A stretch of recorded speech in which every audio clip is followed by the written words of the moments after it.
So for the next blood vessel which we are talking about, we'll talk about what is known as the external iliac artery. External iliac artery. So looking at this picture, we always try to identify the blood vessel first before we move on. So looking at this is the external iliac artery right here. If you come to this place, this is still the external.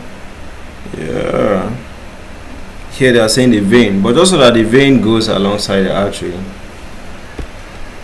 So for what we have, the external iliac artery is the largest branch of the common iliac artery. Okay, so it actually comes from the word common iliac artery. So it runs along the medial border of the psoas major muscle, and it passes beneath the inguinal ligament and continues as a femoral artery. It supplies what? The lower limb and gives up very important branches that goes to the abdomen. So source is actually the common iliac artery. So that means it comes from the common iliac artery. So common iliac artery bifurcates at the sacroiliac joint to give you an external iliac artery and the internal iliac artery.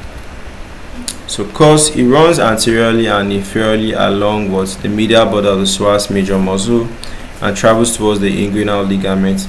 It passes posteriorly then inferiorly to the inguinal ligament, forming the femoral artery. So branches, it gives rise to the inferior epigastric artery and also the deep circumflex iliac artery.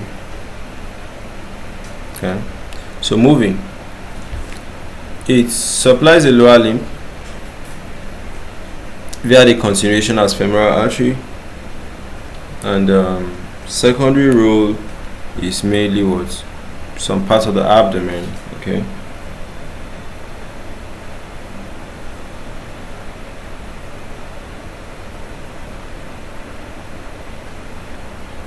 so clinical notes is important in pelvic and vascular surgeries, for collateral circulation too. Then it can be affected by atherosclerosis and aneurysm.